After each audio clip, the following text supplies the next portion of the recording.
सतनाम श्री वाहिगुरु साहिब जीओ।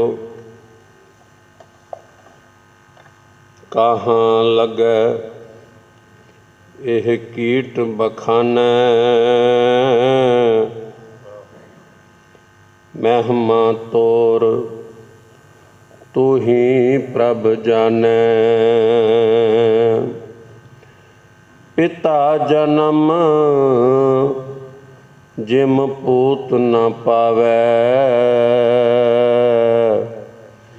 कहाँ तवन का भेद बतावै। पिता जन्म जिम पूत न पावै, कहाँ तवन का भेद बतावै।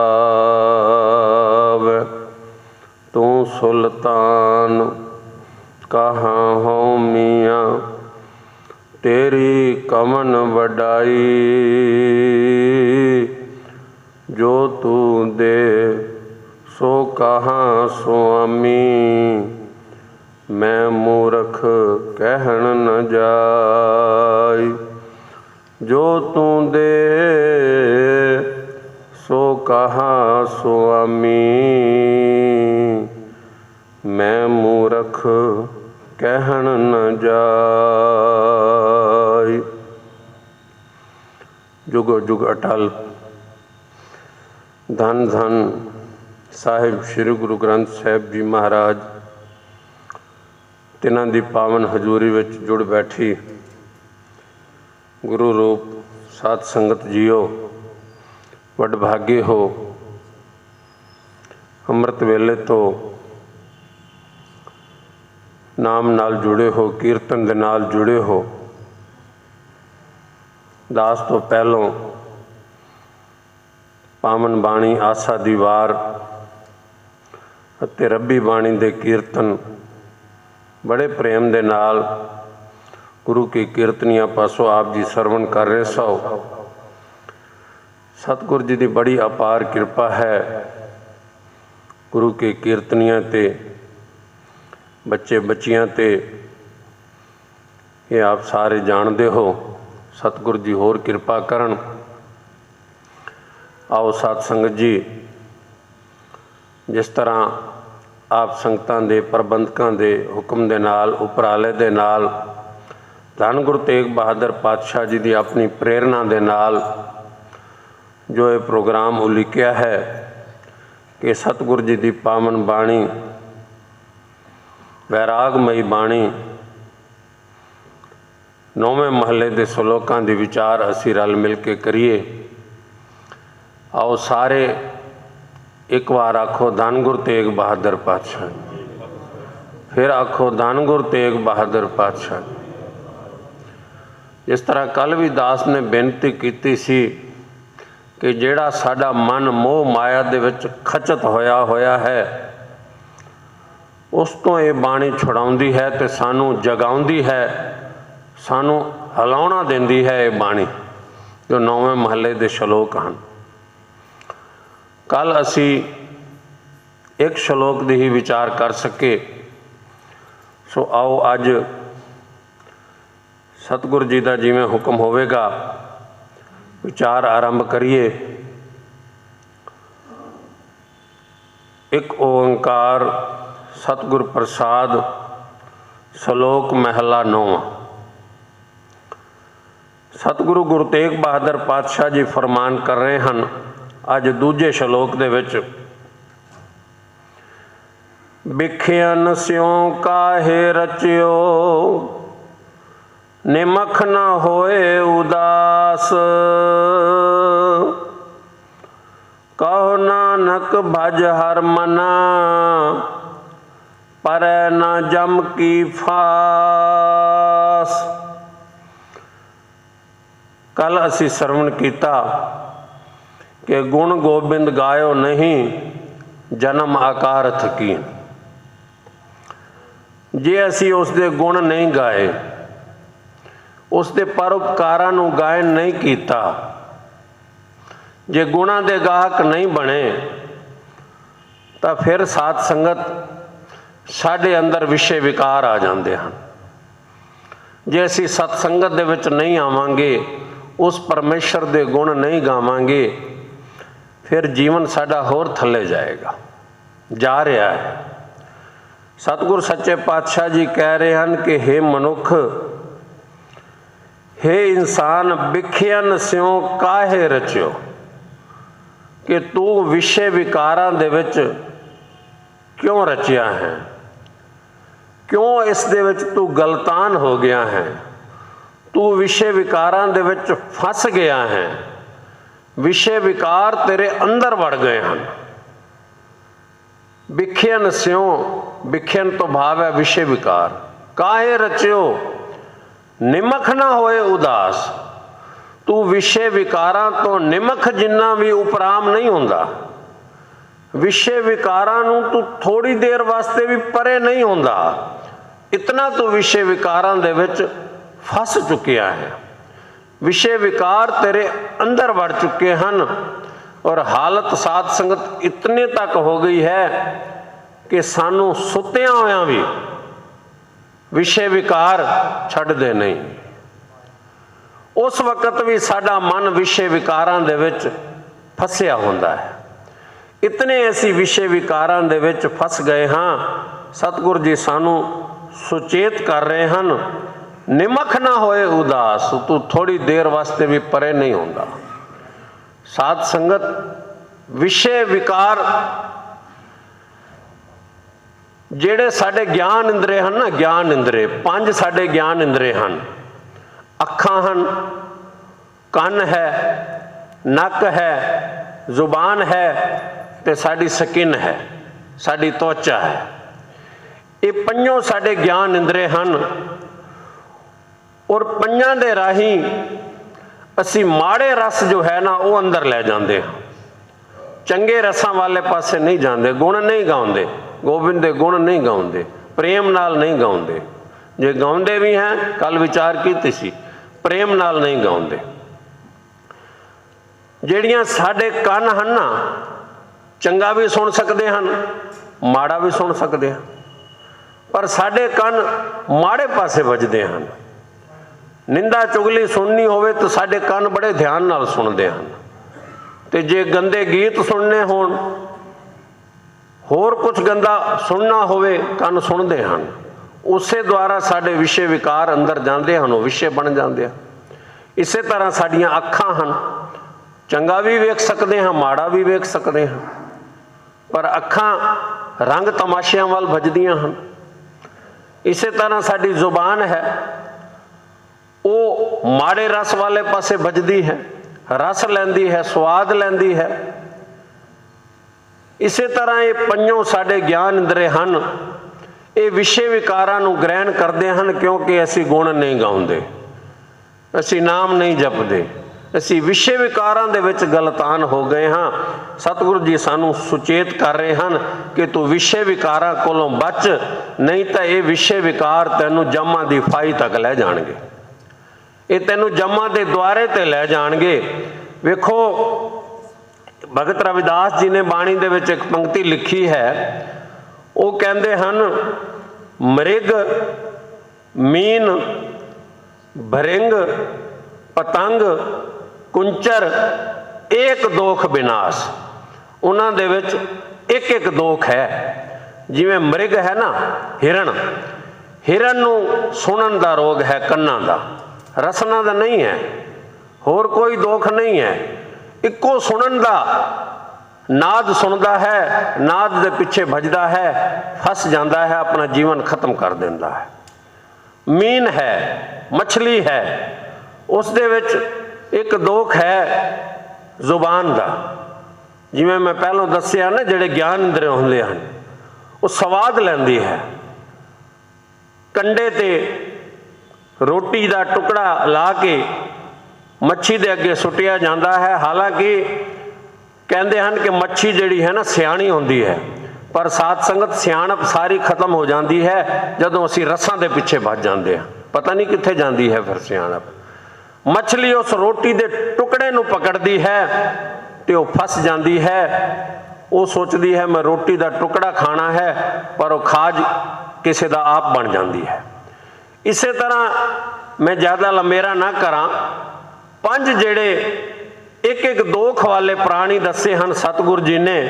वो कहते हैं एक एक दोख करके माड़े जाते हैं, पर साढ़े अंदर तो सारे ही माड़े रस जा रहे हैं। काम, क्रोध, लोभ, मोह, हंकार, ईर्षा, द्वैक, चुगली, विकार, सारे साढ़े ज्ञान इंद्रे माड़ा ग्रहण करते हैं। चंगे पासे असी नहीं जाते। सतगुरु जी कहते हैं 5 रोग असाध जामै ताकि के तक आस। उसकी की आस करांगे? वो तो फिर जमा के द्वारे सानू लै जाएंगे। पर सतगुरु जी कहते हैं तू उसका नाम जप, सानू समझा रहे हैं। जे तू जमा की फांसी तो बचना चाहता है, कहो नानक भज हर मना। हे मेरे मन, उस हरि नू भज, परमेश्वर का सिमरन कर, परै न जम की फास। क्योंकि बहुत बड़ा डर है साध संगत, कई बार सानू सताउंदा है। जो जो उम्र वधदी है ना, जमा का भी फांसी का डर लगता है, पता नहीं की होवेगा। इस वास्ते सतगुरु जी कहते हैं तू जमा की फाही तो बच जाएगा। ये दूजे श्लोक में सतगुरु जी सानू समझा रहे हैं। हुण असी तीजे श्लोक वाल आवांगे। तीजा श्लोक आओ पहले पढ़िए। सतगुरु जी कह रहे हैं तरना पो एवं ही गयो, लियो जरा तन जीत। कहो नानक भज हर मना, औध जात है बीत। सतगुरु गुरु तेग बहादुर पातशाह जी बख्शिश कर रहे हैं तरना पो एवं ही गयो। साध संगत तरना पो तो भाव है जवानी की अवस्था। और साध संगत जवानी की जिहड़ी अवस्था है ना, बड़ी इंपोर्टेंट अवस्था है, बड़ी एक तरह की महत्वपूर्ण है। और जवानी दे विच ही कुछ किया जा सकता है। भाव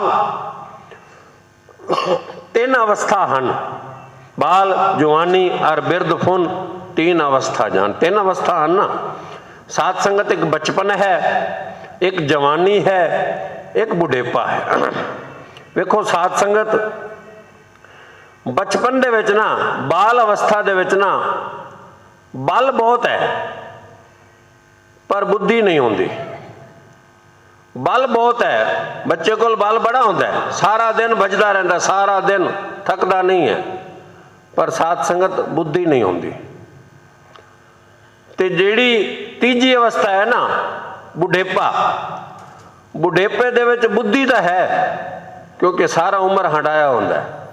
बुद्धि बहुत है पर बल नहीं है, बल नहीं होता, कुछ कर नहीं सकता। और जिहड़ी जवानी की अवस्था है ना तरना पो, इस दे विच साध संगत बल भी है ते बुद्धि भी है, तरना पो दे विच। और इस संसार दे विच कुछ करन वास्ते ना, कुछ उपलब्धि वास्ते बल भी चाहिए है ते बुद्धि भी चाहिए है। केवल बल नाल काम नहीं चलता, केवल बुद्धि नाल भी काम नहीं चलता। इस वास्ते ये अवस्था जिहड़ी है ना बड़ी इंपोर्टेंट है, जवानी की अवस्था। पर सतगुरु जी कहते हैं असी गवा दी, तरना पो एवं ही गयो। साध संगत एक संत सी, वो जा रहे सी, किसी पिंड दे विचों लंघ रहे सी, ते उन्होंने वेख्या कि बीबियां खूह तो पानी भर के जा रही हैं। एक बीबी जा रही है, एक घड़ा चुकिया है सिर दे उपर, ते उस घड़े दे विचों भी पानी डुल रहा है। ते दूजी बीबी जा रही है, उसने 4 घड़े चुके हैं, 2 घड़े सिर ते रखे हैं, 2 दोनों हत्थों दे विच चुके हैं, बड़े आराम नाल चल रही है, पानी नहीं डुल रहा जरा भी। और फिर उसको पिछों एक और बीबी जा रही है, उसने भी एक घड़ा चुकिया है, उस दे विचों भी पानी छलक रहा है, डिग रहा है। संतां दी अपनी रमज होंदी है, संतां दे मूँह विचों निकल गया, अगली तो ना पिछली तो बलिहार जावां विचली तो। अगली तो ना पिछली तो बलिहार जावां विचली तो। नाल कुछ मुंडे खड़े सी नौजवान, उन्होंने आख्या कि लगता तो कोई संत है, संतां वाले कपड़े पाए हुए हैं, पर ये बीबियां नूं वेख के की कह रहा है। शिकायत कर दी चौधरी नूं, सरपंच नूं। उन्होंने बुला लिया संत नूं। सरपंच ने पूछया कि बाबा जी तुसी की कह रहे हो, अगली तो ना पिछली तो, तुसी साडी बीबियां नूं को माड़ी नज़र नाल वेख रहे हो। वो हस पे संत, हस के कहन लगे नहीं भाई तुसी समझे नहीं, मैं तो 3 अवस्था दियां गल कर रहा हाँ कि वेखो बचपन दे विच अगर कोई बचपन दे विच कोई काम करता है ना तो कोई ना कोई गलती हो ही जाती है। बच्चे कोल कोई ना कोई गलती हो जाती है। तुसी रोज़ पढ़ते हो आसा दी वार दे विच भी होए इयाना करे काम आन न सके रास, जे एक आध चंगी करे दूजी भी वेरास। गलती हो जाती है। मैं तो उस अवस्था की गल कर रहा। तो दूजी जिहड़ी जवान बीबी है 4 घड़े चुके जा रही है, उसका पानी भी नहीं डुल रहा, वो सावधान है। क्योंकि जिहड़ा जवान है ना, जवानी है, वो साथ संगत कारोबार भी वेख लेंदे हन, घर बार भी वेख लेंदे हन, समाजदारी भी वेख लेंदे हन, दुनियादारी भी संभाल लेंदे हन। जवानी की अवस्था बड़ी इंपोर्टेंट है। तो बुढ़ेपे की भी हालत वही है। इसे वास्ते सतगुरु जी कह रहे हैं कि ये अवस्था बड़ी कीमती है, इसनूं गवा ना, इस दे विच ही कुछ कर ले। तरना पो एवं ही गयो लियो जरा तन जीत। फिर बुढ़ेपा आ जाना है, फिर कुछ होना नहीं। साथ संगत कई बार असीं वेखदे हैं ना कि बच्चे जिहड़े जवान होंदे हैं, जवान मोटरसाइकिल इंज बजाते हैं, स्कूटर इंज बजाते हैं, इन्ना शोर करते हैं ना, तो साथ संगत ये समझो कि वो मोटरसाइकिलों का शोर नहीं है, वो स्कूटरों का शोर नहीं है, वो उन्होंने जवानी शोर कर रही है। वो जवानी शोर करती है। जवानी दे विच ताकत है। सतगुरु जी कहते हैं कि इस अवस्था नूं संभाल लै, इस अवस्था दे विच नाम जप लै। एक और शेर मैं पढ़ रहा सी, सुन रहा सी। एक विद्वान ने आख्या कि जवानी में अदम का कुछ तो समान कर गाफल। अदम कहते हैं परलोक जान वास्ते। जवानी में अदम का कुछ तो समान कर गाफल, मुसाफिर शब को उठते हैं जे जाना दूर होता है। जिन्हों ने दूर जाना होवे ना मुसाफिरा ने, शब कहते हैं रात नूं, वो कहते हैं तैयारी रात नूं ही शुरू कर देंदे हैं, रात नूं जिन्हों ने दूर जाना होंदा है। और रात किहनूं आख्या गया है? साध संगत रात आख्या गया है, रात काली हुंदी है, रात नूं जवानी आख्या गया है। असीं पढ़दे हैं ना रैण गवाई सोए कै, इसका भाव है कि जवानी गवा दी। जदों साडे वाल काले हुंदे हन, रैण गवाई सोए कै दिवस गवाया खाए। इहदा भाव है कि जवानी दे विच ही तू संभल, उस परमेश्वर का नाम जप, नहीं तो फिर की होवेगा। लियो जरा तन जीत, ये बुढ़ेपा तेरे तन नूं जित लवेगा। बुढ़ेपा तो आना ही आना है, चाहे असीं उहनूं छुपा लईए, चाहे असीं 59 साल ते खड़े रहिए, 3-4 साल साडी उम्र 59 है, 60 नहीं कहना भी ये ना लोग बुढ़ा आखण, पर बुढ़ेपा आ ही जाना है। देख फरीदा जो थिया दाढ़ी होई भूर, अगों नेड़ा आया पिछों रहा दूर। जवानी चली गई, बचपन चला गया। और साथ संगत जिहड़ा बचपन ते जवानी है ना, ये पलां दे विच चली जाती है, पलां दे विच ये बच जाती है। बचपन भी खत्म, जवानी भी फटाफट खत्म हो जाती है। लियो जरा तन जीत, असी रोज पढ़ते हैं जर आई जो बनहारिया।